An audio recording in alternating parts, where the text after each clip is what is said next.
Boa noite a todos, é um enorme prazer.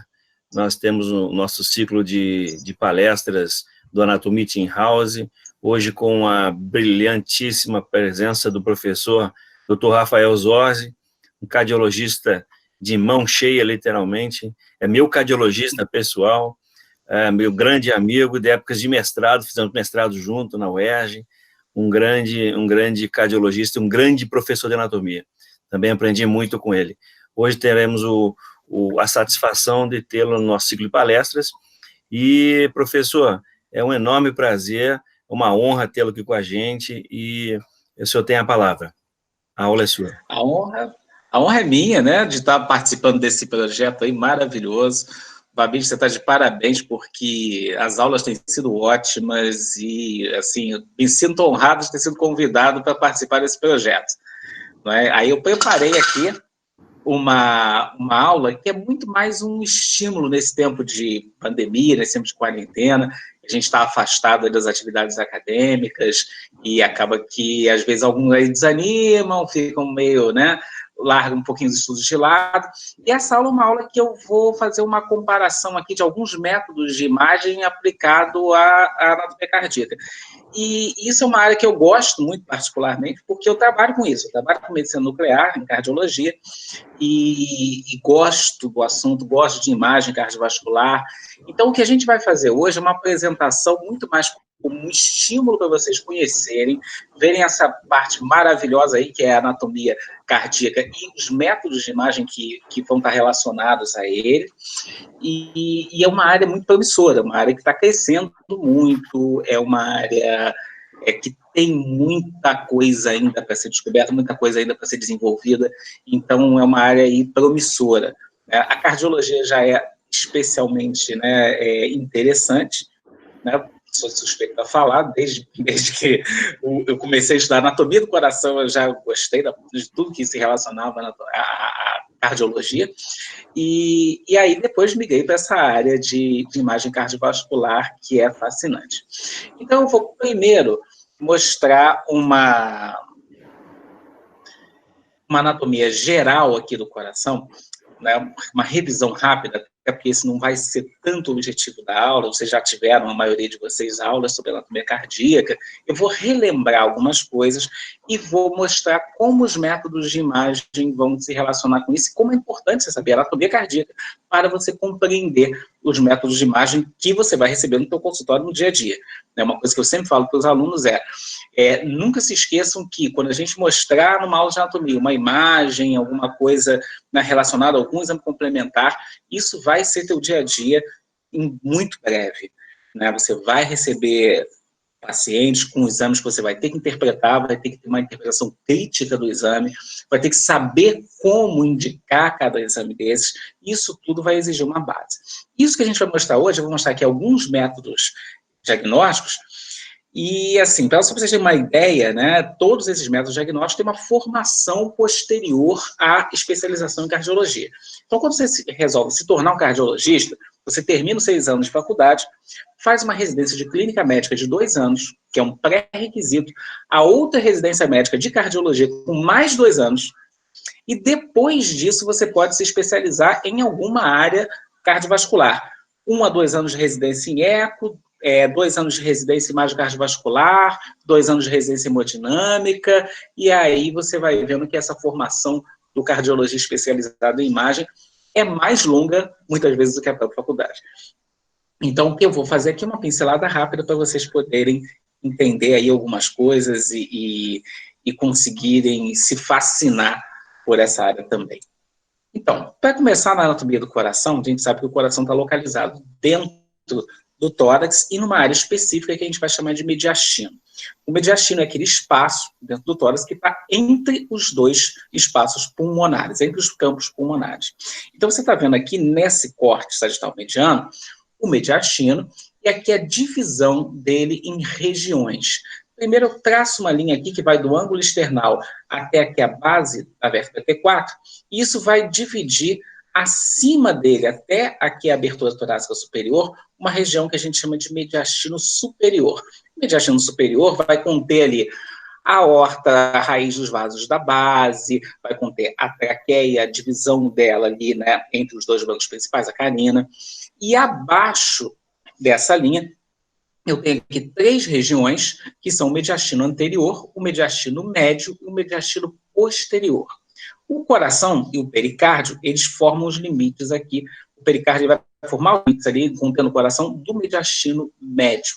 Então, o que eu vou ter aqui? O mediastino médio vai ser a principal região em termos de expressão anatômica dessa região inferior aqui do mediastino, sendo que eu vou ter aqui na frente o mediastino anterior, que é uma área curta entre aqui o externo e o pericárdio, e aqui o mediastino posterior, que vai conter algumas outras estruturas, como a horta descendente, como o esôfago, o iniciozinho aqui dos brônquios fontes. Então, vamos olhar de uma outra maneira, aqui, nessa vista anterior, onde a gente está aqui puxando aqui os pulmões, tá? A borda anterior de ambos os pulmões, puxando aqui para expor aqui o saco pericárdico. Então, você está vendo aqui, essa expressão aqui é o mediastino médio, que estaria aqui à frente, antes do externo, seria o mediastino anterior. E aqui você está vendo o saco pericárdico, aqui ligado ao centro tendinoso do diafragma, e a parte superior aqui, né, se imiscuindo aqui com as raízes dos vasos da base. Então, você está vendo aqui, né, lateralmente, uma estrutura bem importante, que está bem relacionada aqui ao pericárdio, é o nervo frênico, que está passando aqui, bem próximo. O nervo frênico vai ser um nervo de grande importância, porque vai ser o grande nervo motor do diafragma, tá? Que vai estar relacionado ali à contração diafragmática para a respiração.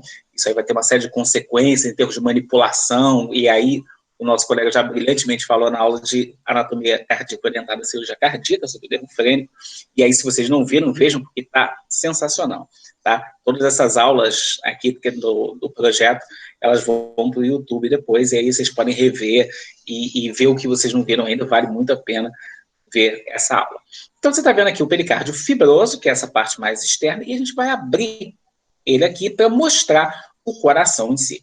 E aí, o coração, ele tem esse aspecto, né, que a gente costuma, na anatomia, né, chamar de cone truncado, né, um cone truncado com a base do cone para cima, por isso a base do coração é a parte mais superior, e o ápice voltado para baixo. Então, você está vendo o ápice voltado para baixo e para a esquerda, né? Quando a gente fala o coração fica do lado esquerdo do peito, como em música, né? E a gente está falando uma inverdade, na realidade, porque o coração ele fica centralmente localizado no mediastino.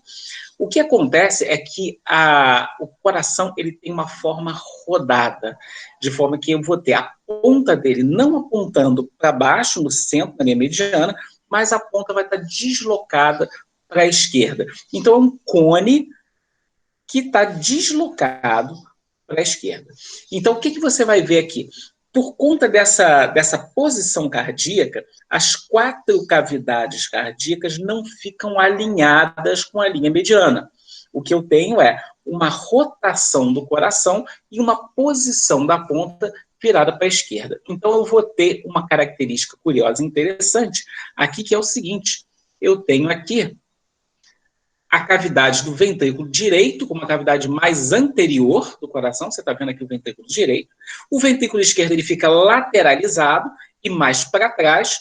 O átrio direito vem para a parte lateral aqui da silhueta cardíaca, mais anterior, e o átrio esquerdo fica mais posterior, e só um pedacinho dele aqui, a aurícula esquerda, que fica visível ali, né, nessa vista anterior. Então, o coração ele fica rodado e apontando para a esquerda. E aí tem algumas coisas que eu vou mostrar para vocês daqui a pouco, que tem algumas variações aí relacionadas com a posição cardíaca.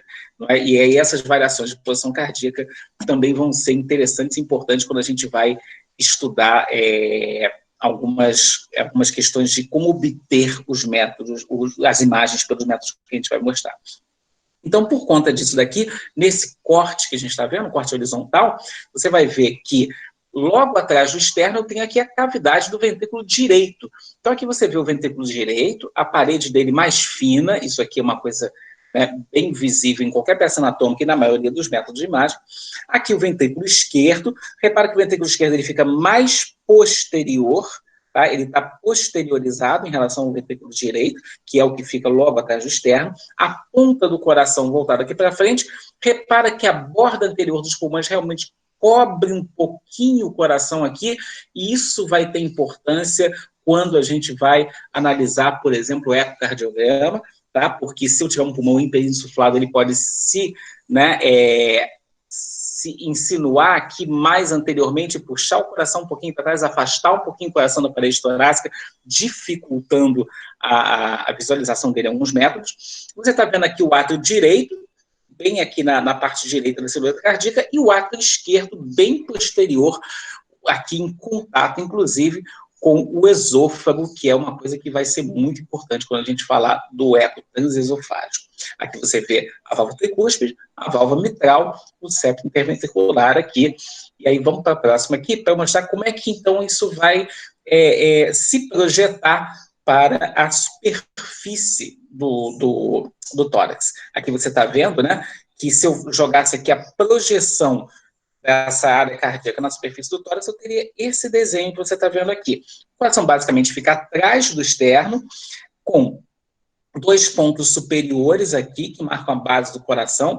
Esse ponto aqui, né, junto aqui à terceira cartilagem costal, aqui junto à segunda cartilagem costal, do lado esquerdo, aqui do lado direito embaixo, no meio da sexta cartilagem costal, junto ao externo, e a ponta dele, que é justamente onde a gente vai sentir, inclusive, o impacto da ponta do coração no tórax, a gente pode palpar isso na maioria das pessoas, né, que é o ictus cordis.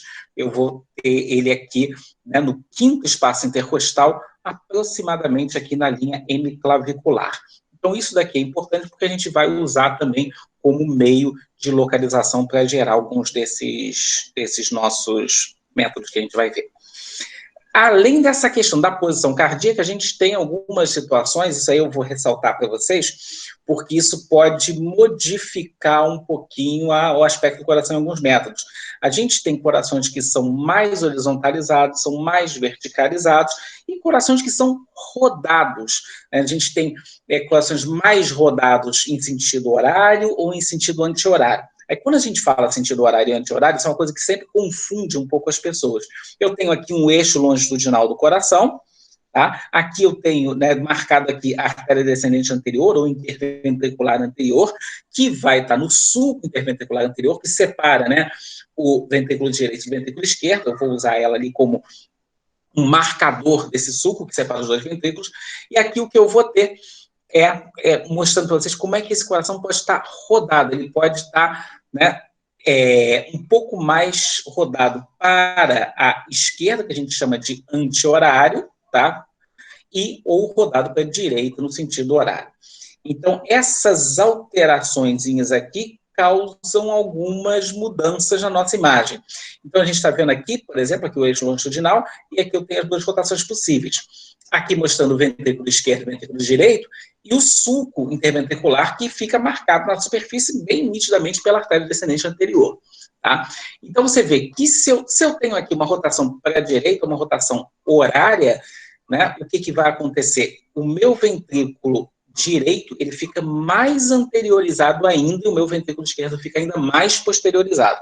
Se eu tenho uma rotação para a esquerda ou anti-horária, o meu ventrículo esquerdo já fica mais anteriorizado e eu jogo o meu ventrículo direito para trás.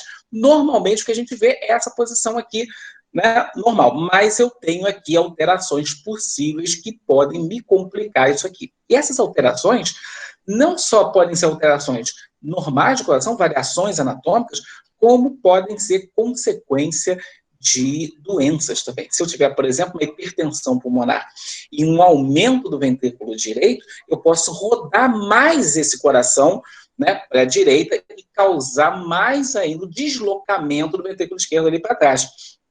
Aqui também tem uma outra mudança de posição que eu posso ter, que é em relação ao eixo, quanto mais o coração é longitudinal, mais vertical ou horizontal.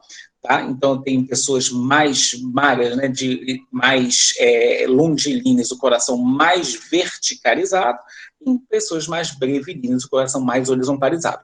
Isso daí vai entrar em uma coisa que a gente pode, né, ver isso facilmente, que é o eletrocardiograma, que eu não vou abordar aqui o eletro, eu escolhi falar mais sobre métodos de imagem mesmo. Só o eletro aqui daria um curso enorme, mas a gente vai poder notar, né, por conta da orientação dos vetores de ativação cardíaca, isso aqui no eletro também. Então, você vê quando eu tenho uma rotação à direita, quando eu tenho uma rotação à esquerda, eu mudo a configuração de algumas das ondas eletrocardiográficas em algumas derivações.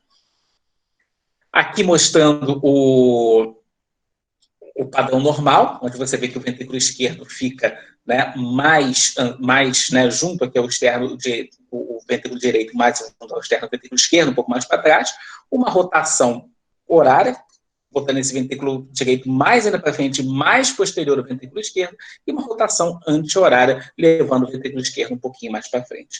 Tá? Isso aí vai ter implicação na obtenção da imagem.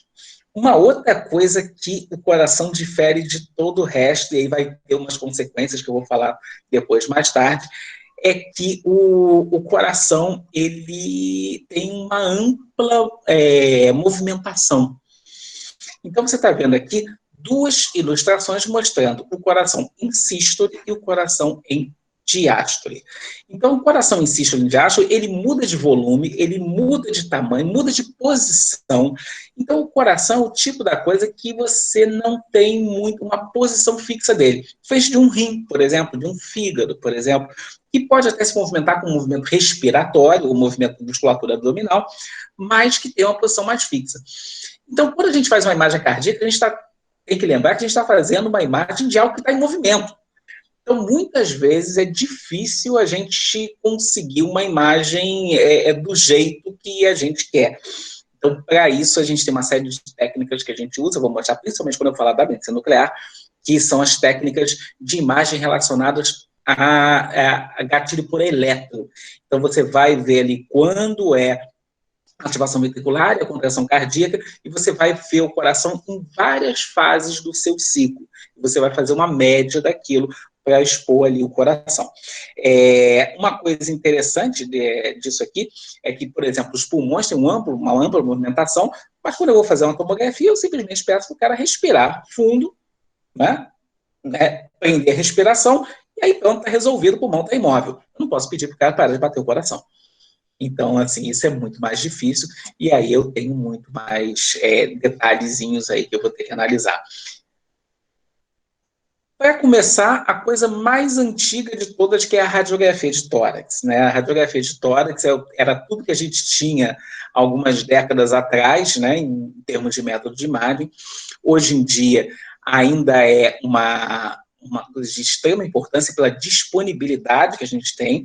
Então, a radiografia de tórax ela é muito disponível, ela tá acessível em muitos sistemas, né, muitas unidades de saúde, e eu posso fazer rapidamente algum diagnóstico mais grosseiro.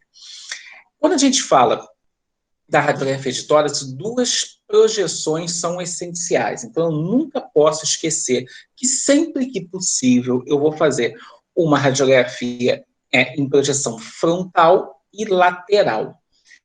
Essa projeção frontal, quando a pessoa fica em ortostatismo, quando é possível colocar o paciente em ortostatismo, eu vou fazer uma incidência que a gente chama de PA, póstero anterior. O paciente vai ficar junto ao filme, com o filme na parte anterior do tronco, e o colimador vai ficar atrás dele, emitindo os raios a longa distância para diminuir a divergência ali e não ter muito problema de divergência nesses raios que possa alterar ali o tamanho da área cardíaca. Então, é assim que a gente faz o PA e o perfil esquerdo. Tá? Então, como a gente vai fazer normalmente. E existem, claro, aqueles pacientes que estão em unidade intensiva, que não tem como você botar ele em pé para fazer um raio-x, você vai fazer o raio-x no leito em AP. Então, você vai botar o filme nas costas do doente, o colimador vai estar em cima e ele vai jogar ali a fonte de raio-x ali vai impressionar o filme ali atrás, o que vai causar uma série de diferenças, pequenas diferenças ali na radiografia. Quando a gente olha a área cardíaca aqui, o que a gente pode fazer é ter como base essa ilustração aqui, onde a gente vai ver exatamente a posição das cavidades cardíacas que a gente tinha discutido antes. Repara que o átrio direito forma aqui a maior parte da borda direita da silhueta cardíaca, então o que eu vejo aqui é a borda do átrio direito. Aqui mais acima veio a cava superior, que também vai ser visível aqui. Abaixo, o que eu estou vendo é que o ventrículo direito ele fica bem no meio, está ilustrado aqui em azul, e o ventrículo direito vai estar aqui no meio, e ele não vai formar, por isso, nenhuma borda da silhueta cardíaca. Aqui o ventrículo esquerdo, apesar de mais posterior, forma a borda esquerda, a parte inferior da borda esquerda aqui. Então, isso daqui é a representação do ventrículo esquerdo. E mais aqui acima, eu tenho a representação da aorta, do tronco pulmonar, e muitas vezes aqui um pedacinho do átrio esquerdo. O átrio esquerdo aqui, eu só vejo a aurícula esquerda aqui para frente, ele está grandemente aqui atrás, então, às vezes, eu vejo um pedacinho aqui, mais nada dele. Então, quem vai formar a silhueta cardíaca, basicamente, vai ser aqui a veia cava superior, e o átrio direito à direita, o ventrículo esquerdo, né, o tronco pulmonar e a aorta do lado esquerdo. Quando a gente vai para incidência lateral, o que eu vou ver? Eu vou ver aqui, em azul, o ventrículo esquerdo mais ressaltado aqui para frente. Então, o que eu vejo aqui, essa borda anterior na incidência lateral, é o ventrículo direito. O ventrículo esquerdo vai formar essa parte aqui, mais inferior, e logo aqui atrás, você está vendo aqui em laranja, eu tenho o átrio esquerdo formando a parte posterior aqui da silhueta posterior, acima aqui da silhueta cardíaca. Aqui nessa ilustração, a gente vê aqui o esôfago contrastado, tá, com bário deglutido, que vai mostrar aqui a curvatura do átrio esquerdo. Vou mostrar daqui a pouquinho uma ilustração que vai mostrar uma patologia a respeito disso. Aqui nessa outra ilustração, a gente ainda vê, né, a silhueta cardíaca com uma ilustração aqui 3D mostrando para a gente como é que ficam as cavidades cardíacas em relação à silhueta cardíaca. Está bem evidenciado aqui. Olha essa ilustração, que coisa interessante. Aqui o que a gente vai ver é que eu tenho essa borda esquerda da silhueta cardíaca bem aumentada aqui para cá. E você pensaria logo assim, talvez isso seja um aumento do ventrículo esquerdo. Só que, quando a gente vai para o perfil, o que a gente vê é que o coração está colado aqui no externo. Repara como é que, se eu ver aqui o externo, mais da metade dele está em contato direto com essa borda anterior. E quem forma essa borda anterior aqui? É o ventrículo direito. Então, normalmente, o que eu esperaria? O que eu esperaria aqui é que o meu ventrículo direito estivesse em contato com o terço inferior do externo, que é essa parte mais abaixo aqui. Então, você está vendo aqui, ó, ventrículo direito, tá? Aqui embaixo o ventrículo esquerdo, aqui mais em cima o átrio esquerdo, e aqui eu vejo que, pegando aqui meu externo, só o meu terço inferior do externo tem contato com o ventrículo direito. Quando eu olho aqui, eu vejo que, na realidade, esse é um grande ventrículo direito, que cresceu, inclusive, cresceu tanto que suplantou o ventrículo esquerdo, rodou o coração, né, em horária, e aí se sobrepôs aqui ao ventrículo esquerdo aqui. Então, o ventrículo direito se sobrepôs aqui e chegou mais perto do externo. Então, isso aqui é uma coisa interessante para a gente ver. Agora, olha só essa ilustração e olha só essa outra ilustração, muito interessante também, onde a gente vai poder ver aqui um ventrículo direito bem aumentado aqui também, inclusive aqui, você está vendo que essa região mais inferior aqui está bem pronunciada aqui para trás. Isso é um ventrículo direito tão grande que joga a ponta cardíaca para trás. Então, isso aqui é a ponta do ventrículo esquerdo. Tá? Então, isso aqui é uma grande rotação cardíaca causada por um aumento expressivo do ventrículo direito. Uma outra coisa que a gente pode ver, e aí você vê que ele é um pouco mais para cima do que aqui, ó, olha só como é que aqui eu tenho, né, a projeção posterior mais abaixo, aqui um pouco mais acima. Isso daqui já é uma outra situação, onde eu tenho um esôfago contrastado, mostrando um aumento do átrio esquerdo. Aqui você vê que, aparentemente, aqui a silhueta cardíaca parece normal. Aqui eu vejo um pouquinho a área da aurícula esquerda um pouquinho acentuada, tá? A fórmula que a gente chama de quarto arco aqui, e aqui o átrio esquerdo rechaçando o esôfago contrastado aqui para trás. Então, existem muitos métodos interessantes aqui na radiografia de tórax. A radiografia de tórax traz muita informação, e algumas informações, inclusive, importantes para emergências. Então, por exemplo, essa ilustração aqui é bem curiosa, bem interessante, onde a gente está vendo aqui um aumento global de silhueta cardíaca. E nesse aumento global de silhueta cardíaca, o que eu vou poder ver? Ele parece uma bolsa cheia de água. E é exatamente isso que está acontecendo. Isso aqui é um grande derrame pericárdico. Tá? Então, isso aqui, o que eu tenho é líquido no espaço pericárdico, naquele espaço entre o pericárdio, a lâmina serosa e a lâmina parietal do pericárdio visceral, tá? Do pericárdio, né? Do espaço pericárdico, e aqui o que eu vou ver é que ele está cheio de líquido aqui dentro, o coração está lá no meiozinho, e aqui só líquido aqui em volta. Eu vou mostrar isso em outras situações também. Então, isso aqui é um grande derrame pericárdico, o que pode levar a uma situação de emergência que a gente chama de tamponamento pericárdico, quando eu tenho um derrame pericárdico tão grande que impede o enchimento cardíaco, e aí eu vou ter consequências como hipotensão e outras características clínicas e de exame físico que eu vou ter ali. E essa, muitas vezes, é uma emergência, porque eu tenho que drenar o pericárdio para restabelecer ali a hemodinâmica do paciente. Depois de vista a radiografia, vamos falar um pouquinho de ecocardiograma. E aí, quando a gente fala de ecocardiograma, a gente está falando de um método que está cada vez mais próximo da gente, mesmo que você não seja cardiologista.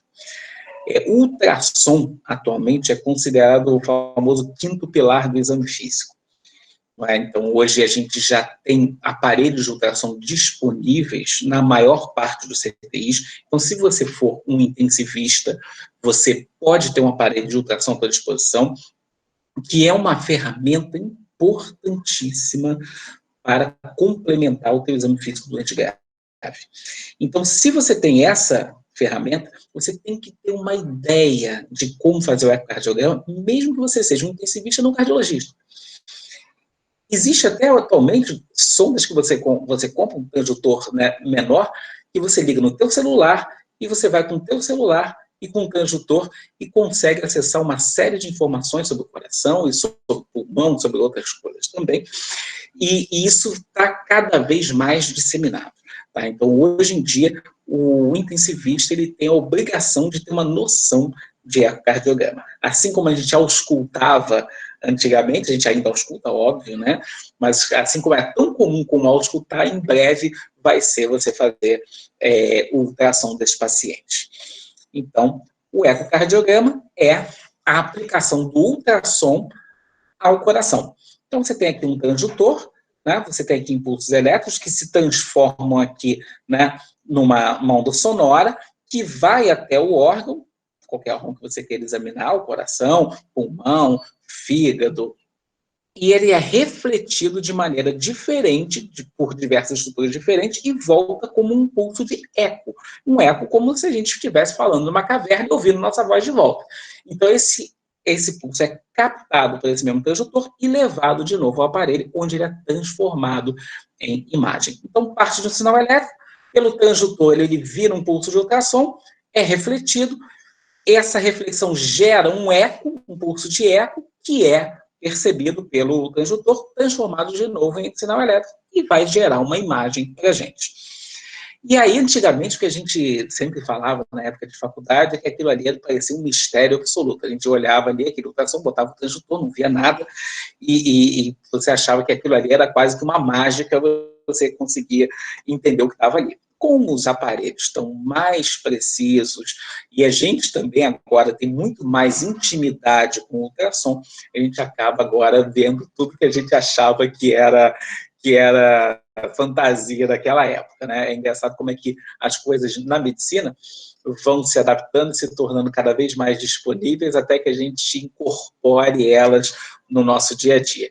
Quem é da parte mais antiga aí, né? Quem tem mais aí de 20 anos de formado, está sentindo já a diferença que a gente tem entre a medicina que a gente praticava e a medicina que a gente pratica hoje, muito mais tecnológica e tem muito mais recurso. Para a gente entender como é que o ecocardiograma vai funcionar, vamos de novo ver que o coração está aqui numa perspectiva inclinada em relação ao plano do tórax. Então, aqui, se a gente fosse ver, né, uma separação em planos aqui, eu teria aqui o tórax e o coração rodado ali para a esquerda e para baixo. De forma que, quando eu for examinar esse coração, eu vou usar aqui eixos que vão cortar esse coração. 2 eixos longitudinais, tá? Que passam ao longo do eixo aqui do coração, perdão, 2 planos longitudinais, que passam ao longo do eixo do coração. Aqui está o eixo do coração, então tem 2 planos longitudinais e um plano transversal.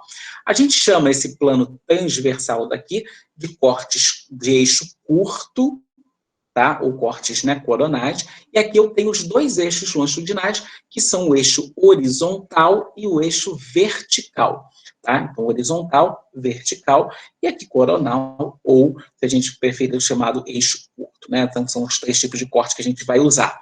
E a gente vai usar isso no ultrassom, aproximando o transdutor, que é esse aparelhinho que você está vendo aqui, ligado ao aparelho de eco, olha aqui, na mão dele aqui, tá? E vai gerar essa imagem de acordo com a área do tórax que eu vou acessar e a maneira como eu oriento esse transdutor.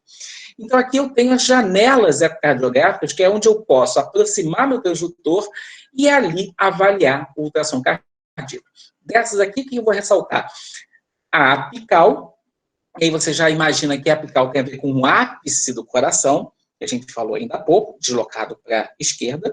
A subcostal, pegando aqui abaixo do processo xifoide, a paraesternal e a supraesternal. Essas são as que a gente vai usar basicamente. Então, imagina o coração ali, aqui você está vendo aqui o coração, tá? E aqui você está vendo as janelas ecocardiográficas mais usadas e o que eu vou ver nelas.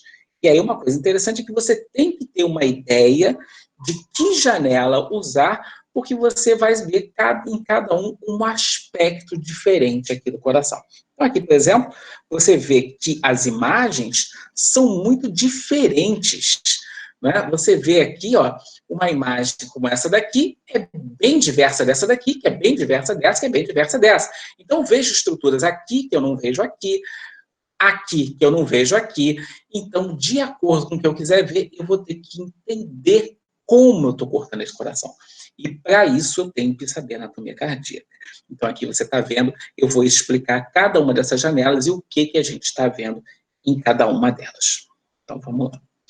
Na janela subcostal, só para a gente voltar aqui, subcostal, você está vendo aqui, ó, né, abaixo do processo xifoide, eu vou encostar meu transdutor aqui, orientado para cima, olhando para cima, e vou ter essa visão desse corte que eu estou vendo aqui, que é um corte subcostal.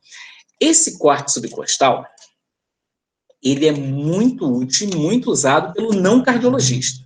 Por quê? Porque aqui eu posso ter uma ideia interessante de uma estrutura que está bem abaixo aqui, que é a veia cava inferior. A veia cava inferior é fundamental para a gente fazer algumas avaliações importantes em doente grave. Então, nessa ilustração, o que eu vejo aqui? Eu vou ver aqui, principalmente, né, o meu átrio direito, olha o meu átrio direito aqui, tá? Que eu vou estar vendo aqui, eu vou ver o meu átrio esquerdo aqui, eu estou pegando, lembra, por baixo do coração, olha que a ponta do coração está para cá, mas eu não estou olhando a ponta do coração, eu estou olhando por baixo dele. Então, se eu olho por baixo dele, o que eu vejo principalmente? Os átrios que estão aqui mais atrás, tá? Então, eu vejo os átrios aqui atrás e vejo a veia cava aqui. Quando eu faço essa imagem, toda vez que você vê um eco, ele vai ter esse aspecto aqui divergente, né? Como se fosse assim um triângulo cortadinho aqui, e essa parte, o que está aqui, é o que está mais próximo do transdutor. O que está mais para cá é o que está mais distante do transdutor. Então, olha o que eu vou ver aqui, que interessante. Aqui eu tenho o corte do coração e o que eu estou vendo. Então, aqui, ele fazendo aqui a janela subcostal, o doente, né, deitado no decúbito dorsal, reto, e aqui eu com o meu transdutor, encostando aqui abaixo do processo tifoide, e aí, dependendo da minha angulação, eu vou ver mais uma coisa ou outra. Eu posso ver um pedacinho do ventrículo esquerdo, do ventrículo direito, o átrio direito e o átrio esquerdo. Aqui, nessa conformação. Isso daqui seria como está orientado aqui o meu transdutor. E aí, dependendo da inclinação que eu uso, se eu inclinar ele um pouco mais para baixo, eu vejo isso daqui que vai ser de uma importância tremenda para a gente. O que eu estou vendo aqui? Aqui eu estou vendo um pouquinho de fígado, e aqui eu vejo a entrada da veia cava inferior no átrio direito. Então, voltando aqui, eu estou vendo essa parte aqui, esse cortezinho, a veia cava entrando aqui no átrio direito. Por que é importante eu ver a veia cava? Você lembra que a veia cava traz a maior parte do sangue, né, da parte inferior do coração, da parte inferior do corpo, para o coração. Como ela vai ser acessível ali, em casos de hipovolemia, ou seja, quando tem uma diminuição do volume circulante, eu vou ter essa veia cava diminuída. Então, eu vou ter uma veia cava que é menor, mais, né, estreita, e que pode, inclusive, se colabar à inspiração. Quando você inspira profundamente, você diminui a pressão intratorácica, e aí o sangue que está ali dentro da veia cava inferior corre para dentro do coração, e eu faço ali um colapso, né, sistólico da veia cava inferior. E o que vai acontecer aqui de interessante? Quando eu tenho hipovolemia, esse colapso vai ser muito evidente. Então, eu vou praticamente, né, secar ali a minha veia cava. Ao contrário, quando eu tenho muita volemia, esse paciente pode estar hipervolêmico, um doente, vamos imaginar, um renal crônico, que não urina, e aí não dialisa, e aí vai acumulando água, e aí isso daí vai fazer com que eu tenha uma veia cava dilatada e uma variação respiratória menos evidente. Então, eu posso, né, de acordo com o meu eco ali, acessar a minha veia cava para ver o estado volêmico do paciente. Isso daí é uma coisa que dá para fazer facilmente, é uma coisa que com o aparelho de ultrassom você faz rápido e que modifica a tua decisão terapêutica. Então, a gente vai ter uma coisa de alto impacto na decisão terapêutica. E é uma coisa fácil você fazer. Antigamente era muito comum, você chegava assim, a pedir um eco no CTI, e aí você disse, eu quero que você veja como é que está a cava. Né? E o ecocardiografista às vezes ficava danado assim, poxa, só quer que eu veja a cava? E hoje, muitas vezes, se você tem experiência em ultrassom, você pode você mesmo acessar a cada momento a cava do paciente e aí orientar, né, uma série de terapêuticas que você pode fazer. Uma situação interessante está nesse slide aqui embaixo. Olha que coisa interessante. Lembra que a gente falou do derrame pericárdico? Aqui, eu vou mostrar para vocês depois em outras ilustrações também, eu tenho um derrame pericárdico importante, com colabamento do ventrículo esquerdo e do ventrículo direito e do átrio direito. E aí, o que acontece? A minha veia cava está muito dilatada. Por quê? Porque eu não consigo drenar ela para o lado direito, que está colabado pelo derrame pericárdico. Então, isso daqui é um indício de que eu estou numa situação onde não é só mais um derrame pericárdico, mas é um tamponamento pericárdico com repercussão hemodinâmica importante que tem que ser drenado de urgência. Então, você está vendo aqui como você mede aqui a veia cava e aqui a veia cava entrando aqui no átrio direito, aqui o parênquima hepático, eu vejo aqui uma veia hepática, né, próxima aqui entrando aqui na veia cava inferior. Então, essa minha janela subcostal, o pessoal gosta para ver a veia cava, que é importantíssima. Agora, a gente tem aqui a janela paraesternal. Nessa janela paraesternal, eu posso fazer aqueles dois cortes que a gente viu, que são cortes transversais ou cortes longitudinais. Então, dependendo da orientação que eu tenho no meu transdutor, eu posso fazer um corte paraesternal longitudinal, pegando aqui, né, o ventrículo aqui ao longo dele, vou ter uma imagem assim, ou eu posso fazer um corte transversal, onde eu vou ter aqui, ó, uma imagem, né, de corte transversal com a imagem do ventrículo esquerdo aqui, né, redondinho, como se fosse mesmo aquele corte de eixo curto que a gente mostrou. Aqui eu posso, inclusive, inclinar um pouco o meu transdutor aqui para cima e ver também a raiz da aorta com as cúspides aórticas aqui. Então, aqui na janela paraesternal, geralmente, o que eu faço? Eu peço para o doente ficar em semidecúbito lateral. Isso aí aproxima um pouquinho o coração e eu vejo aqui o corte dessa maneira. Então, o que eu vou ver é exatamente isso que está aqui. Então, eu estou vendo aqui o ventrículo esquerdo aqui em cima, perdão, o ventrículo direito aqui em cima, ventrículo direito aqui, o septo interventricular está aqui, o ventrículo esquerdo aqui embaixo, o átrio esquerdo e a válvula mitral. Então, eu vejo tudo isso aqui. Eu vejo o átrio esquerdo, vejo a válvula mitral, vejo o ventrículo esquerdo, o septo interventricular, o ventrículo direito, e eu vejo aqui, inclusive, a saída da aorta através do trato de saída do ventrículo esquerdo aqui, ó, que eu estou vendo isso aqui. Então, esse é um corte interessante, porque isso tudo aqui vai estar em movimento. Eu vou ver a contração do átrio esquerdo, do ventrículo direito, vou ver o funcionamento das duas válvulas esquerdas, tanto da mitral quanto da aórtica. Tá? Isso tudo, eu estou fazendo uma parte mais estrutural do eco, ainda tem a parte do Doppler que eu vou ver, eu quantificar e analisar os fluxos sanguíneos, que eu não vou nem entrar em detalhe agora. Tá? Então, quando a gente está com o transdutor aqui, o que a gente vai fazer depois de analisar essa imagem? A gente vai rodar o transdutor 90 graus e, ao invés de cortar assim longitudinalmente, eu vou cortar transversalmente. E aí eu vou ver aqui essa imagem famosa que a gente estuda sempre na anatomia, do ventrículo esquerdo com o ventrículo direito, mostrando, inclusive, a diferença da forma de ventrículo direito e ventrículo esquerdo que a gente está acostumado a ver. Então, aqui eu tenho a parede anterior, parede septal, parede lateral, parede inferior, e aqui a parede livre do ventrículo direito. E aí, eu posso cortar isso de diversas maneiras. Eu posso cortar isso mais aqui junto ao ápice, mais junto à mitral, mais junto à válvula aórtica, e aí eu vou ter coisas diferentes que eu vou observar aqui. Então, se eu corto aqui pelo meio, eu vou analisar, inclusive, como essa contração está em cada região do ventrículo esquerdo.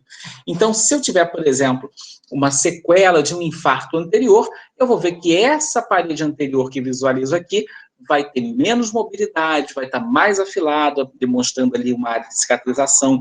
Então, eu vou ter uma série de informações que vão ser úteis para mim aqui. Repara como o que você está vendo na imagem do ultrassom é exatamente o que você está vendo aqui na imagem anatômica. Ou seja, se você não souber anatomia, isso aqui para você vai ser um mistério eterno. Se eu inclinar mais para cima, vou botar aqui, só para você ver, ó, se eu inclinar nessa posição daqui, eu pego exatamente em cima da válvula aórtica. E olha o que eu posso ver aqui. Aqui eu tenho a válvula aórtica, aqui o trato de saída do ventrículo direito, o átrio direito com a tricúspide e o átrio esquerdo aqui atrás. E aqui eu vejo nitidamente as três cúspides da válvula aórtica. E aqui eu vou poder ver isso daqui, inclusive em movimento, e vou poder analisar a mobilidade das três cúspides, se eu tenho calcificações aqui, se eu tenho uma válvula aórtica anômala, que é muito comum, que é a válvula aórtica bicúspide, eu não vou ver essas três cúspides aqui. Então, isso daqui é um ponto-chave aí do teu exame que você faz no paraesternal também. Aqui é uma coisa bem mais complicada, tá? Eu vou só mostrar para vocês como é que é isso daqui, só por mais uma curiosidade, tá? É o chamado modo M do ecocardiograma. Como é que é feito o modo M? Eu jogo o feixe de ultrassom aqui, unidimensional, tá? Então é como se ele cortasse só isso aqui no coração, e eu deixo isso com um eixo de tempo mostrando como acontece na sístole e na diástole. Então, olha só essa ilustração. Vou até botar uma maior aqui, para você lembrar. Vamos supor, eu corto bem aqui no meio, tá? Se eu estiver cortando aqui no meio, o que eu vou ver? O meu ventrículo esquerdo, ele vai contrair e essas paredes vão se mexer. E o tamanho da minha cavidade vai mudar na sístole e na diástole. Então, olha o que eu estou vendo aqui. Isso daqui, cada uma figurinha dessa aqui, cada uma linha dessas aqui é um momento do ciclo cardíaco. Então, o que acontece? Sístole, aqui é o septo interventricular, tá? Aqui é a parede posterior do coração, aqui é a parede do ventrículo direito. E olha o que acontece, na contração, eu diminuo a cavidade aqui. Na diástole, eu aumento a cavidade. E aí, o que eu vou fazer? Eu vou medir o diâmetro do ventrículo esquerdo na diástole, medir o diâmetro do ventrículo esquerdo na sístole, e aí eu vou calcular o que eu chamo de fração de ejeção, que é como o meu coração bate, tá? Quanto que o meu coração expulsa de sangue a cada batimento cardíaco. E aí uma coisa legal que você vê aqui você vê um coração normal, e você vê que entre sístole e diástole eu tenho uma diferença considerável, e aqui eu tenho um coração grande, disfuncionante, tá? Um coração já com uma insuficiência cardíaca, uma contratilidade prejudicada, e olha o que eu vou ver, além da cavidade do ventrículo esquerdo ser maior, eu tenho menos diferença entre a sístole e a diástole, ou seja, a minha sístole é mais fraca, o meu volume sistólico final é maior, então eu não consigo ejetar o sangue com tanta capacidade assim. Então, olha como é que eu vou analisar isso com facilidade aqui, através do ecocardiograma, tá? Na janela apical, eu vou orientar aqui a ponta do coração, vou achar ali a ponta do coração, o ápice do coração, tá? Geralmente ali no quinto espaço intercostal, e vou ali encostar meu transdutor lá. Então, também eu faço ele aqui em decúbito, tá? Eu encosto aqui a ponta do transdutor e eu vejo o coração a partir da sua ponta. E olha o que eu posso ver aqui, uma imagem mais completa aqui do coração. Como a ponta do transdutor está na ponta do coração, a ponta do coração aparece aqui, o coração aparece meio que, entre aspas, aí de cabeça para baixo, né? Que é o aspecto que a gente está acostumado a ver no ecocardiograma. Então, aqui eu vejo a parede lateral do ventrículo esquerdo, olha ela aqui, o septo interventricular, a parede livre do ventrículo direito, aí eu vejo aqui a diferença entre o ventrículo direito e o ventrículo esquerdo, aqui eu vejo os átrios, direito e esquerdo, o septo interarterial e as válvulas mitral e tricúspide. Então, aqui eu vejo, de uma vez só, a contração de todas as cavidades cardíacas e a passagem do sangue ali pelas válvulas cardíacas também. Então, isso daqui é o que a gente chama de 4 câmaras, tá? E a gente bota aqui bem, a gente, as 4 câmaras cardíacas. Tem uma coisa que a gente joga um pouquinho mais para cima, e a gente vê aqui o trato de saída do ventrículo esquerdo e a aorta, que o pessoal chama, é engraçado, de 5 câmaras, né? É até engraçado a gente chamar de 5 câmaras, se o coração só tem 4 câmaras, né? Isso aí talvez não seja a melhor maneira de você chamar, mas você vê a aorta aqui também. E eu tenho aqui, quando eu, ao invés de fazer esse corte aqui, eu rodo o meu transdutor 90 graus, eu corto o meu coração assim verticalmente. E aí eu vejo o que a gente chama de 2 câmaras, que é essa visão, onde eu vejo só o átrio e o átrio esquerdo e o ventrículo esquerdo. Qual é a diferença que eu vejo aqui? É que aqui nessa ilustração do ventrículo esquerdo, eu vejo aqui o septo e a parede lateral. E quando eu jogo assim, no 2 câmaras, eu vejo aqui, né, na realidade, a parede inferior e a parede anterior. Então, eu vejo paredes diferentes. Então, se eu tenho uma suspeita de um infarto, por exemplo, de parede inferior, eu vou ver melhor aqui e não vou ver aqui, porque aqui eu não vejo parede inferior do coração. Então, eu vou rodando meu transdutor e pesquisando aquilo tudo. E aqui por cima, por último, a janela supraesternal, onde eu vou ver principalmente os vasos à base. Eu vejo aqui o arco aórtico, tá? Com os ramos aqui, tá? Os 3 ramos do arco aórtico. Ou, se eu jogar um pouquinho mais transversalmente, eu posso ver aqui o átrio esquerdo com as 4 veias pulmonares, né? E aqui a divisão, né, da artéria pulmonar e a aorta aqui em cima. Então, já deu para perceber que, para a gente entender bem o ecocardiograma, é fundamental que você tenha uma ideia de onde o coração está, de como as cavidades se orientam e como você pode, em cada posição, analisar a cavidade que a gente quer analisar. Então, assim, é fundamental a gente ter uma ideia tridimensional da anatomia do coração. Por aí você vê que é complicado. Agora, não assuste, porque a primeira vez que você pegar um transdutor, você não vai ver nada. Isso aí é absolutamente normal. Tá? Você vai pegar o transdutor, vai botar ali, não vai conseguir ver nada, aí você vai ver o ecocardiografista, ele pega do mesmo jeito que pega a sua mão, bota ali, o negócio parece HD. Né? Então, isso aí é muito comum. Não repare, com a experiência, você vai começando a pegar melhor essas imagens. tá? Aqui algumas aplicaçõezinhas, derrame pericárdico. Aqui você vê num palesternal, longitudinal, o derrame pericárdico aqui, bem evidente. Aqui você vê uma área preta, o líquido ele fica escuro no ecocardiograma. Você vê aqui o pericárdio, né, é fibroso aqui, com a lâmina parietal do pericárdio seroso, aqui a lâmina visceral do pericárdio seroso, e aqui um aumento de volume aqui. E esse derrame pericárdico aqui, já comprimindo aqui o ventrículo direito e o átrio direito, ainda não colaba totalmente, mas já comprime aqui o ventrículo direito e o átrio direito. Lembrando que, como eles são menos musculosos, eles são mais facilmente compressíveis, e aí é que vai gerar todo o problema, né, de enchimento cardíaco, que pode ter alteração hemodinâmica do derrame pericárdico. Aqui um apical 4 câmaras mostrando uma embolia pulmonar maciça. E aqui o que eu vejo? O ventrículo esquerdo e o ventrículo direito. Vamos lembrar aqui como é que era a diferença do ventrículo esquerdo e do ventrículo direito? Olha aqui o ventrículo esquerdo e o ventrículo direito. O ventrículo direito é uma cavidade um pouco menor, né? E aqui o que eu vejo é um ventrículo direito maior do que o ventrículo esquerdo. Com a obstrução por trombo da artéria pulmonar, eu sobrecarrego o ventrículo direito e ele dilata. E aí, esse paciente recebeu trombolítico, esse trombo dissolveu, eu resolvi esse tromboembolismo pulmonar, e aí o que eu tenho é que o meu ventrículo direito agora passa de novo, sem a sobrecarga que eu tinha, né, a sobrecarga, né, contra o qual ele batia, ele volta para uma dimensão mais proporcional aqui ao ventrículo esquerdo. Então, aqui você vê como é que a avaliação é importante. Essa sobrecarga de ventrículo esquerdo é muito importante e muito interessante para a gente ver embolia pulmonar aguda. Isso é uma coisa que você pode fazer também no CTI, no doente grave. Às vezes o cara chega, é uma suspeita de embolia pulmonar, você com o eco rapidamente tem essa ideia, e isso pode, inclusive, ajudar você na decisão terapêutica, é muito fácil.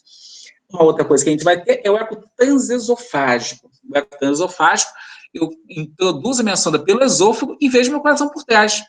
Então, justamente aquelas áreas mais difíceis de ver, que são os átrios que ficam mais longe do meu transdutor quando eu estou na parede do tórax, eu vejo ele direto aqui. Então, se eu tenho alguma estrutura atrial para ver, se eu quero pesquisar coágulos no átrio, se eu quero ver alguma estrutura, alguma massa atrial, o eco transesofágico vai me dar uma ideia muito melhor. Passando para outra coisa também que já é muito estabelecida, muito antiga, que é a coronariografia. Agora a gente vai ver a anatomia coronariana, né, como ela é observada aqui nesse exame. Aqui eu vou deixar aqui um laboratório de hemodinâmica, onde você tem aqui, né, o hemodinamicista e o técnico aqui. Você faz um acesso arterial, geralmente aqui, ou a gente pega femoral ou radial, introduz um catéter que você passa aqui até chegar na raiz da aorta e injetar contraste aqui nas artérias coronárias. E aí, a partir disso, você vai obter imagens do interior da luz das artérias coronárias. Então, aqui, essa ilustração famosa aqui do Necker, mostrando aqui uma coronária direita, né, em duas incidências aqui uma oblíqua anterior esquerda e aqui uma oblíqua anterior direita, mostrando aqui a conformação da artéria coronária direita, mostrada aqui nessa incidência, oblíqua anterior esquerda, e nessa oblíqua anterior direita. Tá? As incidências da hemodinâmica são bem diferentes das incidências tradicionais que a gente tem. Aqui, por exemplo, você vê como o paciente está e como você vai ter aqui o arco é isso daqui, né, que vai posicionar aqui o canhão, que tem a fonte do raio-x, e aqui, né, o receptor, que vai perceber isso daqui e gerar uma imagem que vai para a tela, uma imagem em movimento. Então, aqui você pode posicionar ele em posições oblíquas, em posições mais craniais, mais caudais, e aí eu vou jogar a minha artéria de uma maneira diferente, para que eu possa ver todos esses ramos, que, por ser uma imagem bidimensional, podem estar superpostos em algum momento. Então, eu não vou entrar muito em detalhe disso, que é muita coisa, mas só para vocês terem uma ideia de como a gente vai fazer isso aqui. Na coronária esquerda também, aqui a gente vê o tronco da coronária esquerda se dividindo aqui, né, numa artéria descendente anterior, interventricular anterior, e uma artéria circunflexa, que a gente vai ver aqui também na coronariografia. Aqui as incidências que a gente usa também, aqui, por exemplo, para ver bem a divisão do tronco da coronária esquerda, a gente faz uma incidência, né, que a gente chama de spider, né, a gente joga aqui por baixo, né, pegando mais de cima para baixo, e aí eu vejo aqui exatamente a perspectiva onde a gente vê a descendente anterior e a circunflexa aqui. Aqui é a nomenclatura das artérias, que vocês já conhecem, com certeza. Aqui eu estou vendo a aorta, né, as cúspides coronarianas da aorta, o tronco da coronária esquerda, e aqui uma artéria interventricular anterior, ou descendente anterior, com ramos diagonais e ramos septais, que entram por dentro do septo interventricular. Aqui a coronária circunflexa, que vai gerar aqui geralmente uma marginal esquerda, que a gente chama às vezes de marginal oblíqua, uma ou mais marginais, e vai até próximo ali do crux cordis. E aqui uma coronária esquerda, uma coronária direita, que dá aqui, por exemplo, o ramo do nó sinoatrial, o ramo do nó ventricular, um ramo conal, e aqui as marginais direitas, que a gente chama de marginais agudas, a descendente posterior e artérias postlaterais, ventriculares posteriores aqui. Aqui lembrando que a gente tem, esse é o padrão mais comum, que é o padrão de dominância direita, onde a descendente posterior é ramo da coronária direita. Aqui você vê como é que essa artéria se dispõe, e a gente vai ter aqui uma série de incidências para ver todos esses ramos. Olha nessa ilustração, como é que eu tenho aqui a coronária direita, como é que ela é normalmente, aqui a descendente posterior e uma lateral. E olha nessa ilustração o que eu tenho. Aqui eu vejo a luz da artéria opacificada pelo contraste. E aqui o que eu estou vendo é que eu tenho um estreitamento dessa luz. Esse estreitamento dessa luz é por uma placa aterosclerótica que tem ali, que diminui o lumen da artéria. E o que eu posso fazer nessa situação?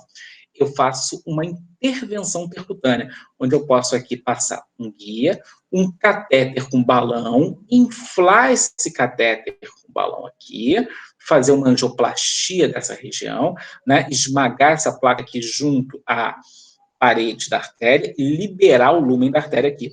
Eu posso fazer isso simplesmente com balão, ou como a gente faz mais, que é associado com um balão e uma prótese de liga metálica, que é o stent coronariano, que ele vem dentro, montado aqui em cima do balão. Quando eu inflo o balão, ele arma esse stent, e esse stent vai manter a patência da abertura que a gente fizer aqui, da reperfusão que a gente faz aqui.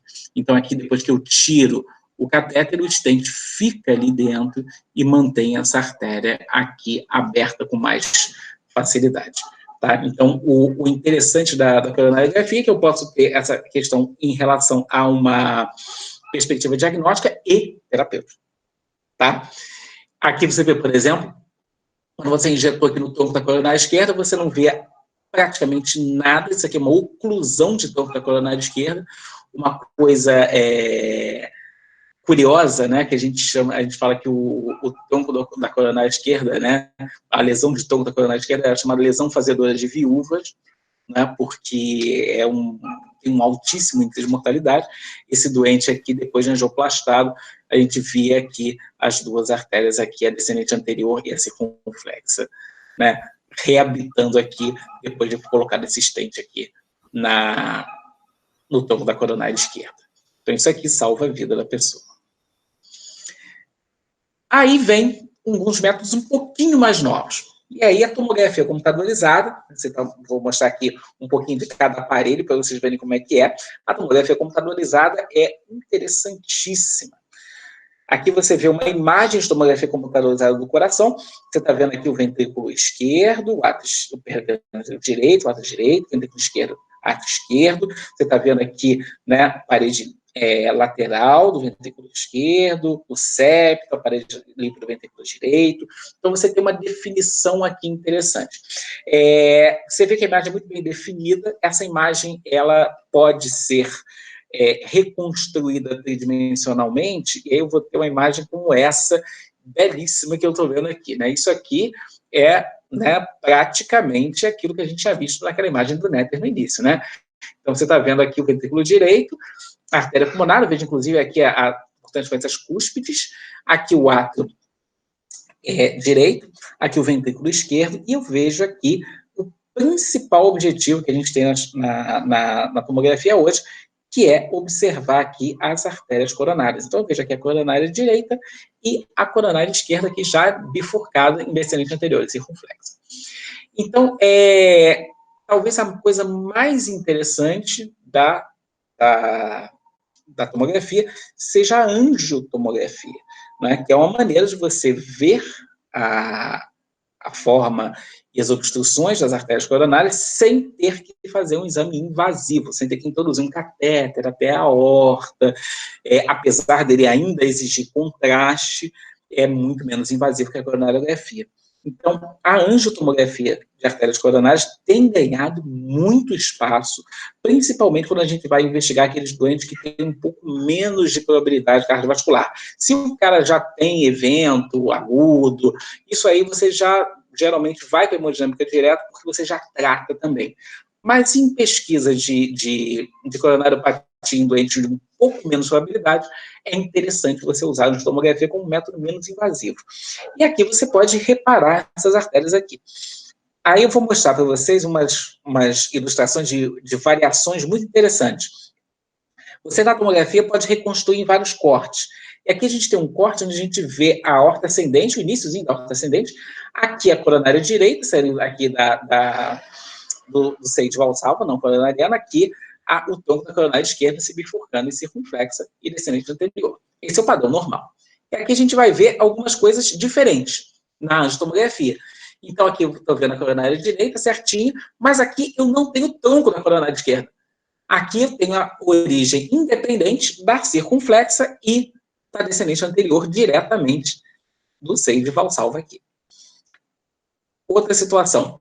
Olha essa situação interessante. Quando eu vou ver aqui, né, os seios coronarianos, eu vejo aqui o esquerdo com a saída do tronco da coronária esquerda, mas cadê a coronária direita? Eu vejo que a coronária direita já está aqui longe da raiz da aorta. Isso aqui é uma origem alta da coronária direita. Quando eu subo o corte aqui, eu vejo que a minha coronária direita está saindo lá de cima da aorta. Então, olha aqui que interessante essa origem anômala aqui da coronária direita. Aqui eu tenho o tronco e a coronária direita saindo ambos do seio coronariano direito e a coronária esquerda passando por trás da aorta. Aqui eu tenho uma origem, né, bem interessante, você vê aqui numa outra corte aqui, o tronco da coronária esquerda e a coronária direita saindo do mesmo padrão. Aqui é uma coisa engraçadíssima, que é uma coronária direita e uma DA saindo independente aqui, e a circunflexa saindo junto com a coronária direita, um padrão muito incomum, tá? Uma origem anômala de artéria circunflexa. E aqui um problemão, né? Um problemaço aqui, que é uma origem única, um tronco único coronariano. E aqui eu tenho um tronco único que vai gerar a coronária direita e o tronco da coronária esquerda. E aqui eu tenho uma coisa um pouco mais dramática, que é o seguinte: isso que você está vendo aqui em branco é cálcio. Então tem um tronco único calcificado e já meio obstruído aqui. Então isso aí é um problemaço. Porque você imagina que se a lesão do tronco da coronária esquerda já é uma desgraça, imagina uma lesão de tronco único. Então, o que significa que toda a tua vascularização cardíaca depende desse tronco único, e olha só o azar da pessoa aqui, ele já está calcificado e já tem uma certa repercussão aqui de estreitamento do lúmen dele. Né? Uma coisa interessante da tomografia coronariana é que eu posso também fazer uma análise das calcificações coronarianas, como a gente viu ali no último. Então, olha só que interessante. Aqui eu vejo um coração com as coronárias não calcificadas, aqui com algumas placas calcificadas, e aqui uma calcificação extensa. E tem uma coisa interessante, que eu posso não fazer a injeção de contraste para ver cada ramo coronariano, mas eu posso fazer simplesmente uma avaliação de score de cálcio.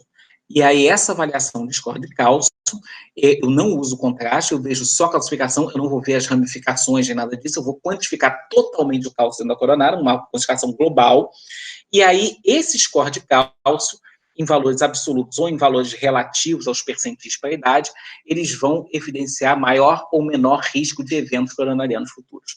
Então, o score de cálcio é interessante porque ele é rápido, ele não usa contraste e ele te dá uma informação prognóstica interessante.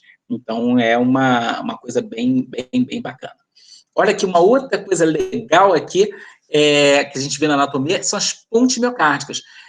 Você sabe que o trajeto das artérias coronárias, ele é subepicárdico, e aqui eu tenho muitas vezes o que acontece é que ela mergulha ali um pouquinho dentro do miocárdio e volta a sair aqui. Então, olha só, na angiotomografia, eu vejo bem aqui, né, a artéria mergulhando, aqui eu vejo o miocárdio sobre ela, uma constricção sistólica aqui, que é a característica aqui da ponte miocárdica, e ela emerge de novo aqui.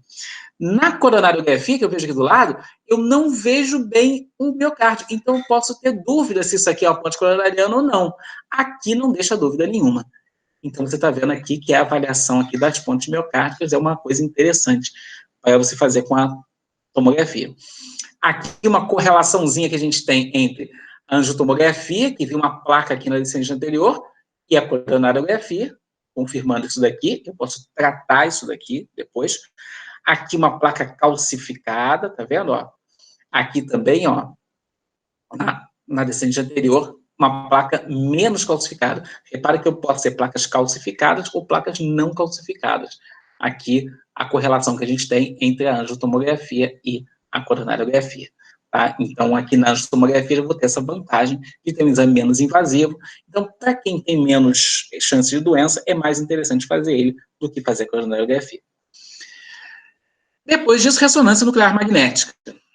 Ressonância nuclear magnética é muito interessante, porque ela vai te dar uma ideia estrutural, né, muito boa do coração. Então, eu vou ter uma definição de imagens interessante. Você está vendo aqui a definição que eu tenho aqui das cavidades da musculatura, muito boa. Talvez essa seja a grande, né, grande vantagem da ressonância sobre os outros métodos. Aqui, por exemplo, eu peguei só como exemplo, né, o papel da ressonância magnética, por exemplo, dois cardiovascular em atleta. Então, eu posso ver uma série de patologias que são melhor vistas aqui, miocardite, né, origens anômalas de coronária, cardiopatia ritmogênica de ventrículo direito, não compactação ventricular, tudo isso daqui são alterações estruturais que eu posso analisar muito bem com a ressonância nuclear magnética. Então, algumas coisas interessantes que eu vejo na ressonância que vão ser bem marcantes aqui. Por exemplo, aqui eu estou vendo como que o sangue preenche aqui as minhas cavidades. Então, aqui, ó, ventrículo direito, ventrículo esquerdo, átrio direito, átrio esquerdo. E eu vou ver aqui que eu tenho uma falha de enchimento.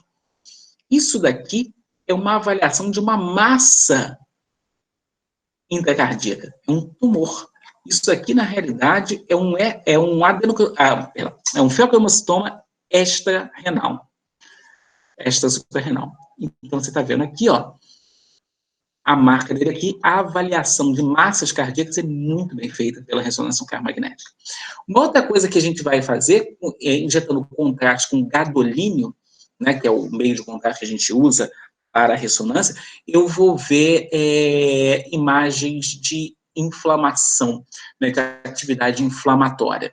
Por que isso vai acontecer? Porque eu vou ter o acúmulo de água e isso vai ficar um pouco mais claro aqui. Então, olha só, vai fazer um chamado contraste espontâneo aqui, né? Então, você vê aqui, né, você vê aqui esse contraste mostrando aqui uma cardite reumática em atividade. Então, eu vou ter aqui várias coisas que a gente vai poder ver em termos de acometimento de cardite, de acometimento metabólico, e aí tem muita coisa interessante. Essa imagem é muito legal. Aqui eu tenho uma imagem clássica do Netter mostrando aqui um infarto numa fase mais precoce, mais recente, e como ele vai depois fazer fibrose nesse local, e depois, inclusive, pode ter, né, uma área até afilada ali. A ressonância vê muito bem fibrose. Então, olha só essa e essa imagem. São duas imagens do mesmo paciente, né, de um infarto agudo, tá? Você está vendo aqui, tá? É um infarto agudo, tá? Eu tenho aqui um aumento do contraste aqui. Isso que está em pretinho aqui é a parede do ventrículo esquerdo. Isso aqui é o ventrículo esquerdo, num corte transversal. Aqui eu vejo que essa área aqui é uma área de infarto agudo, tá vendo? Aqui, ó, transmural. Ele pega desde o epicárdio até o endocárdio, tá?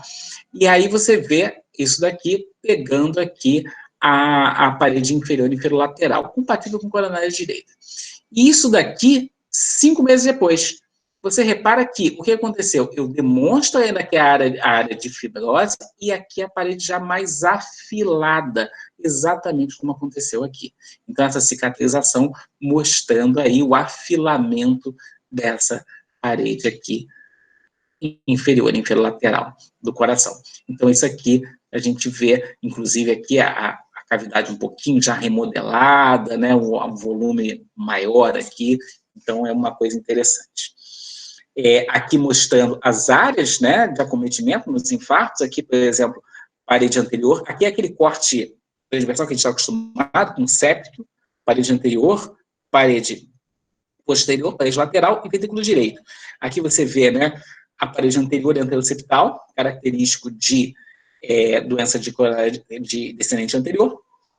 Aqui, mais lateral, pegando mais a área de circunflexa, pegando interlateral e inferolateral. E aqui a coronária direita, pegando mais inferior e posterior. Tá? Então, a gente tem essa coisa aqui bacana. Por fim, por último, eu vou puxar a sardinha para o meu lado, que eu vou falar um pouquinho da cardiologia nuclear, que é o que eu faço normalmente, que a gente é um exame muito, muito, muito interessante. Enquanto que na tomografia a gente tinha uma fonte de energia que jogava ali do aparelho de tomografia para o paciente refletir, eu tinha essa imagem. Na ressonância eu tinha, né, um método diferente que envolvia radiação, não envolvia radiação ionizante, mas eu tinha a questão dos spins, dos elétrons ali. Na cardiologia nuclear, o que eu vou fazer é injetar um material que é um radiotraçador nesse paciente. Esse radiotraçador vai ser captado preferencialmente por algum órgão e depois eu vou entrar nesse aparelhinho, que é a gama-câmara, que basicamente é um captador de raios gama, e a energia vai estar dentro do paciente. Então, o meu radiotraçador, ao decair, produz ali raios gama que vão ser captados por esses detectores e vão gerar uma imagem que você vai ver logo ali adiante. Então, como é que funciona essa questão da medicina nuclear? Você vai ter esse material radioativo, que é uma coisa bem complicada, porque ele é um material que depende de uma produção complexa, de uma manipulação complexa, de um preparo todo muito minucioso. Então, como é que esse radiofármaco chega aqui, né? Você geralmente tem urânio processado, esse urânio é irradiado e vai gerar aqui o molibdênio. Tá? Isso aqui, no caso da cintilografia miocárdica, tá? Então, vai separar esse molibdênio vai ser encapsulado, e vão ser cápsulas que eu vou usar dentro de um gerador, e o molibdênio, ele decai a tecnécio. Então, e o tecnécio, tá, 99M, que é o que a gente vai usar na maior parte das vezes para os exames cardíacos. Então, eu vou ter um gerador aqui de tecnécio, e esse gerador de tecnécio, eu preparo ele com todos os cuidados de material radioativo, associo esse tecnécio a uma substância que vai carrear ela para o coração, que aí vai ser o MIB ou o tetrafosmin, e aí eu administro isso no paciente. Esse radiotraçador vai ser conduzido por via, né, fisiológica até o coração, e aí eu vou adquirir essa imagem na gama-câmara, ela vai captar isso daqui, essa imagem vai ser processada e gerar uma imagem final.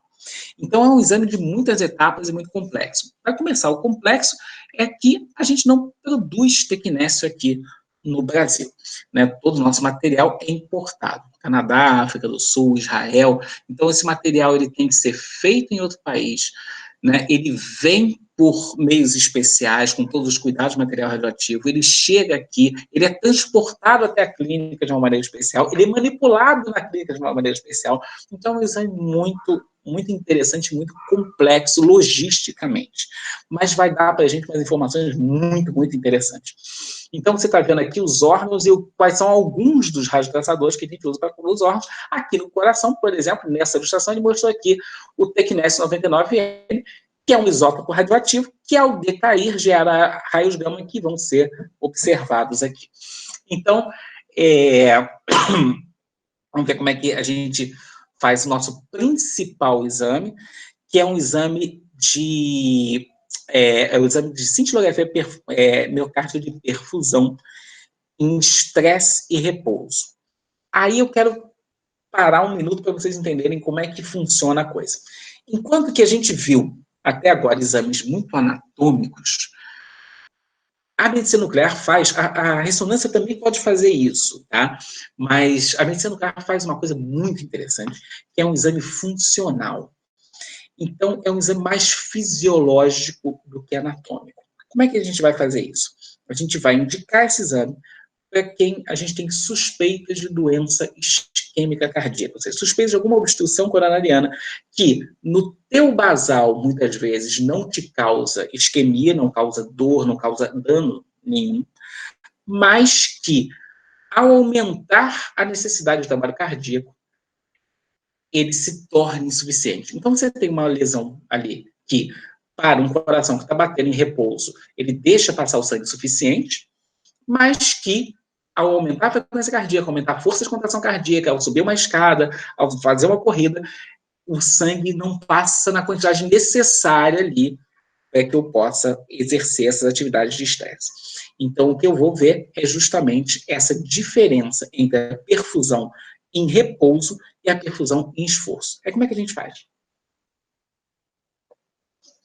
A gente tem uma imagem de esforço, onde a gente pega esse paciente, eu posso fazer como um teste de esforço normal, monitorizado por eletro, ele corre ali na esteira, isso vai exigir um débito cardíaco maior, vai exigir um consumo miocárdico maior e vai exigir que as médicas coronárias tenham capacidade de dar mais sangue para esse coração, que está trabalhando mais. Quando ele chega no máximo do pico do esforço, eu injeto, já está com uma veiazinha, pega o material radioativo ali.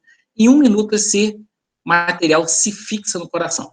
E aí, depois, eu pego esse paciente, coloco ele ali na máquina, na gama-câmara, e capto a imagem dele. Essa imagem é a imagem que eu tenho do esforço. É como o coração estava sendo irrigado no momento do esforço. E aqui eu tenho a fase de repouso, onde eu pego o paciente que está em repouso, normal, tranquilinho, injeto material radioativo e faço a contagem ali na gama-câmara. O que eu vou comparar? Como o sangue chega a cada parte do miocárdio no repouso e como o sangue chega a cada parte do miocárdio durante o estresse máximo do esforço. Então, isso vai dar para a gente uma diferença de perfusão em repouso e perfusão em esforço. Não sei se está claro para todo mundo. Aí eu vou pegar essa imagem que eu vou adquirir e vou fazer cortes também, cortes ortogonais. Aqueles cortes parecidos com o que a gente tinha. Os cortes de eixo curto, né? Os cortes de eixo horizontal e os cortes de eixo vertical. E aí eu vou obter essas imagens aqui. Repara uma coisa. Como esse é um exame fisiológico, eu não vou ver bem as definições anatômicas. Esse é um exame muito mais funcional do que anatômico. Então, o que eu vou ver aqui é o meu ventrículo esquerdo. O meu ventrículo direito aparece muito pouco e não é analisado, nem os átrios. Tá? Isso é muito importante. Tá? Então, o que eu vou ver ali é a função do ventrículo esquerdo. Então, aqui eu tenho um corte de eixo curto, onde eu vejo meu ventrículo esquerdo aqui, é um corte transversal. Eu tenho um corte parecido com aquele apical que a gente via lá no eco, onde eu vou ver aqui, ó, o eixo horizontal, esse corte aqui, tá vendo, ó? Que eu vejo aqui. Eu posiciono ele dessa maneira, porque eu posiciono ele da mesma forma que eu faço no eco. E um corte de eixo vertical, que é esse daqui. tá? Então, o corte vertical está aqui. Então, eu tenho o eixo curto, eixo longo horizontal e eixo longo vertical. E aí, o que eu vejo daqui são as partes do ventrículo esquerdo. Então, aqui, por exemplo, aqui é septo, aqui é parede lateral, aqui é parede anterior, aqui é parede inferior. Aqui é parede septal, ponta, parede lateral. E aqui é parede anterior, ponta, parede inferior. Isso daqui é o meu padrão normal. Isso daqui é um padrão com déficit de perfusão. Ou seja, se eu tiver uma artéria coronária obstruída, o meu material não vai chegar a essa parte do miocárdio e ele vai ficar assim. Ele não vai ter material radioativo cintilante ali para que eu possa perceber ele ali. Então, você vê aqui um exame normal e um exame muito alterado, tá? Então, olha que interessante aqui como é que você vai fazer isso. Então, eu tenho aqui eixo curto, eixo longo horizontal e eixo longo vertical. E olha a diferença entre essa linha de baixo, que é a perfusão em repouso, e essa linha de baixo, que é a perfusão em esforço. Tá? Então, o que eu vou ver aqui é que essa região, que é a parede septal, está muito mais fria. Você vê que aqui, ó, quanto mais vermelhinho, amarelinho, é mais quente. Eu estou recebendo mais material radioativo. Como aqui a artéria está obstruída, o que eu vou ter? Eu vou ter no esforço, quando eu preciso de mais sangue, ele não vai chegar em quantidade suficiente aqui, e eu vou ter essa área aqui hipocaptante. Então, você vê que tem uma concordância aqui entre as áreas. Você vê que é principalmente inferior, inferior septal e septal. Aqui eu vejo, ó, septal também captando menos, e aqui é inferior também captando menos. Então, isso daqui é indício que tem alguma obstrução coronariana. Aqui nessa imagem do lado, o que eu vejo aqui é uma tomografia. Muitos aparelhos de medicina nuclear têm tomografia acoplada, que é uma coisa interessantíssima. E aí eu faço o score de cálcio dele. E aqui eu vejo que a DEA dele está toda calcificada. E o score de cálcio dele é 1554, que é um score de cálcio altíssimo. Então isso aqui só já bastaria para a gente, né, ter a noção de que a situação é grave e que precisa de uma intervenção cardíaca. Esse doente vai para o cateterismo, vai analisar essas coronárias e vai ver se vai ser possível implantar estente ou se vai ser necessária uma cirurgia cardíaca. Aqui, uma outra coisa interessante que a gente vê, aqui repouso, aqui esforço. Repouso embaixo, esforço em cima. Aqui o que eu vejo é o seguinte, o pessoal, quando começa a estudar isso na residência de cardiologia, fala assim, as rosquinhas, né? Se a rosquinha estiver quebrada, é sinal de que tem alguma coisa errada. E olha aqui, tanto no repouso quanto no esforço, eu já não tenho mais a captação completa, que é o que eu esperava assim, ó. O que significa isso? Significa que eu tenho alguma artéria que está completamente obstruída. Ou seja, nem em repouso o sangue chega aqui. Isso é indício de que aqui a gente já teve infarto. Tá? Então, essa área não é irrigada, né? O que eu vejo é que eu tenho uma área que já, desde o repouso, já não recebe irrigação, ou seja, ali eu tenho fibrose, e aqui o que eu vejo é que, além de ter a fibrose, no esforço ainda piora mais. Então, eu tenho uma associação de fibrose, um infarto antigo, com isquemia. Ou seja, ali eu tenho uma área que está fibrosada, mas que ainda tem ali miócitos viáveis que podem se beneficiar, talvez, aí, dependendo da situação clínica toda, de uma revascularização ou de um estente. Tá? Uma outra coisa que a gente faz na medicina nuclear é reconstruir o coração de forma que eu veja a função ventricular. E aqui eu vejo o coração em movimento. Então, aqui, quando a gente reconstrói isso, a gente tem um videozinho que a gente vê, onde a gente vai ter toda a contração cardíaca, a gente vai analisar a contração cardíaca também. Aqui eu estou vendo o coração em diástole, aqui, né, a borda da diástole, mas a borda da sístole, mostrando quanto que ele contrai aqui. E aí, como é que eu faço isso? Eu faço imagens sequenciais engatilhadas, né, com o gatilho do elétron. Então, quando eu tenho a onda R, eu vou ali entre cada onda R e a próxima, eu divido isso em tempo de 8 pacotinhos. Então, são 8 pacotes que eu tenho entre cada R e outro R, né? Em cada ciclo cardíaco. Então, eu faço imagens, e você vê que as imagens, né, de sístole, né, mostram uma cavidade menor que as imagens de diástole. Então, eu vou montar uma estrutura tridimensional que vai simular ali o meu ventrículo batendo, e eu vou ver como é que está a minha contração cardíaca. Isso aqui é um exame interessante, isso aqui é um caso interessante, tá? É um caso de um paciente que tinha dor torácica e que fez esse exame aqui. Aqui o que eu vejo é uma perfusão de repouso aqui embaixo normal, tá? E aqui a parede anterior e anteroseptal e apical dele com esse déficit aqui de captação. Então, repara que aqui, ó, essa parede anteroseptal, aqui ela é bem perfundida, está no vermelhinho, a gente fala que é vermelhinho, amarelo, verde, azul e preto, né? Do mais para o menos. Então, aqui você vê que durante o esforço, né, eu tinha menos captação, isso é indicativo de que eu tenho alguma má perfusão nessa região aqui.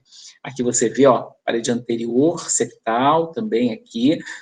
Aqui a gente vai comparar esses três eixos sempre, o eixo curto, o eixo longo vertical, o eixo longo horizontal, para ver se está tudo concordante. Então, aqui eu vejo isso. E aqui eu reconstruo o ventrículo, mostrando a área que tem esse problema de perfusão.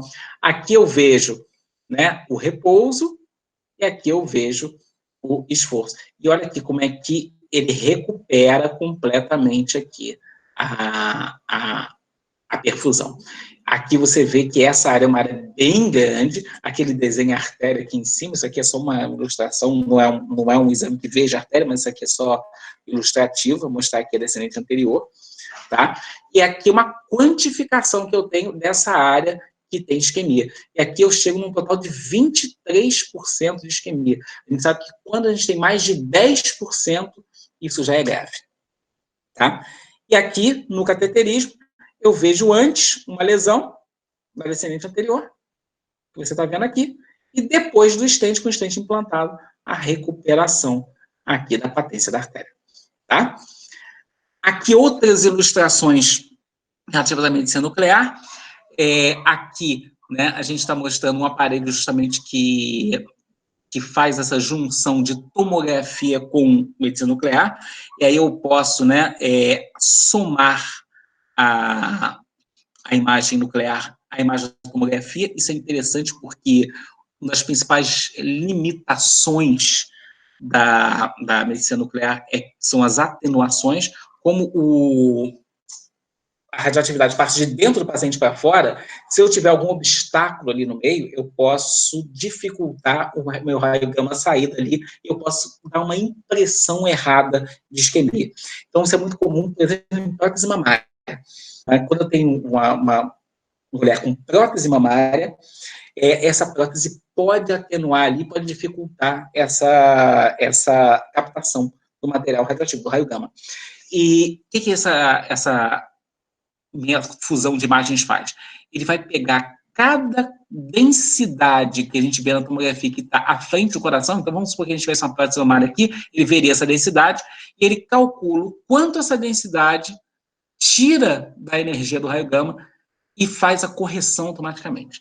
Tá? Então isso aí é um macete tremendo, tremenda vantagem que a gente tem em máquinas que têm esse recurso. Aqui, outras aplicações além da isquemia. Por exemplo, isso daqui, uma cintilografia com iodo radioativo, o iodo MBG. E aí a gente sabe que na insuficiência cardíaca, por exemplo, o que a gente tem é uma perda de regulação simpática do coração. Então, o iodo MBG, ele vai se ligar aos terminais simpáticos. E aí, num paciente normal, eu vejo aqui o coração bem delimitado. E aqui, nesse paciente com insuficiência cardíaca, eu já não vejo o coração aqui. Por quê? Porque eu tenho uma denervação autonômica do coração. Muito interessante porque a gente desenvolveu isso para a insuficiência cardíaca, mas hoje em dia isso é usado para Parkinson. Então a gente faz uma cintilografia cardíaca para diagnóstico precoce de Parkinson, porque o Parkinson tem como uma das principais características a denervação, né, autonômica de alguns órgãos. E o coração, ele é muito precoce nisso. Então, muitas vezes, quando a gente tem uma síndrome parkinsoniana, que eu quero saber se é Parkinson mesmo ou não, eu faço uma cintilografia cardíaca. Olha que coisa, né, curiosa e interessante, mas que tem uma alta sensibilidade aí para captar fases iniciais de Parkinson. Aqui, uma cintilografia com FDG, com flúor FDG, mostrando aqui um processo inflamatório, essa parte mais brilhante aqui, numa prótese de válvula, uma prótese metálica de válvula com infecção, uma endocardite de prótese. Então, isso aqui vai ser também uma coisa, um macete total aqui, é um ótimo método para ver endocardite de prótese. E aqui, uma cintilografia com galho, para mostrar o processo inflamatório, miocardite, e aqui eu tenho uma aorta toda marcada. Essa aqui é uma aortite sifilítica. Então, eu vejo isso daqui. Então, você vê que a medicina nuclear tem muitas aplicações ao mundo, né? E aí eu mostrei aqui para vocês algumas das coisinhas que a gente pode fazer, né? Então, para finalizar, aqui, né, como eu gosto muito de mitologia, aqui está o deus Anubis pesando o coração lá do defunto em relação à pena de Maat, que era a pena da verdade, para ver se seria ser levado ao bom lugar ali ou não. Né? Então, assim, da mesma maneira que a gente, né, que o Anubis está pesando aqui o coração, que vocês possam saber pesar cada coisa e cada método que vocês usaram aí para avaliar o coração. Espero que tenha sido interessante, é muita coisa, na verdade isso aqui é uma formação de anos resumida em 1 hora e pouco, mas espero que vocês tenham gostado. Maravilha, professor Lazorzi. Eu estou muito feliz com a sua apresentação. Aprendi muita coisa, meu amigo, como a cardiologia evoluiu em poucos anos, hein? Impressionante. Impressionante mesmo. Eu acho que os alunos tiveram uma satisfação, porque ver alguém falando, eu pelo menos posso dizer, que quando alguém é apaixonado pelo assunto, bicho, o negócio flui de uma forma didática, com muito conhecimento, que você depositou nessa 1h30 de conhecimento como você mesmo falou, um conhecimento que é acumulando de anos, né, uma experiência. Foi uma excelente aula, uma aula que eu vou te dizer que vai desbundar um pouco, ainda que vamos expressando na internet, porque todas as aulas nossas são gravadas e vai para o nosso canal do YouTube, lá no Humana Anatomy. É uma aula, assim, que vale a pena ver mais vezes. Eu vou, com certeza, porque foi brilhante. Meu amigo Rafael Zorzi, brilhante mesmo. Eu tenho até uma curiosidade, eu estava vendo, aqui a respeito da Anubis. No museu, se eu não me engano, bom, nós tínhamos um museu, né, da Quinta da Boa Vista, onde tinha alguns recipientes, onde as múmias eram retiradas do coração, me corrija se estiver errado, colocado no recipiente, que se voltasse em outra vida, estaria ali guardadinho o coração. Eram os vasos canópicos, né, que a gente chamava, né? Isso, maravilha. E aí eu vejo na imagem algo, na realidade é um desenho do coração, mas eu lembrei daqueles vasos.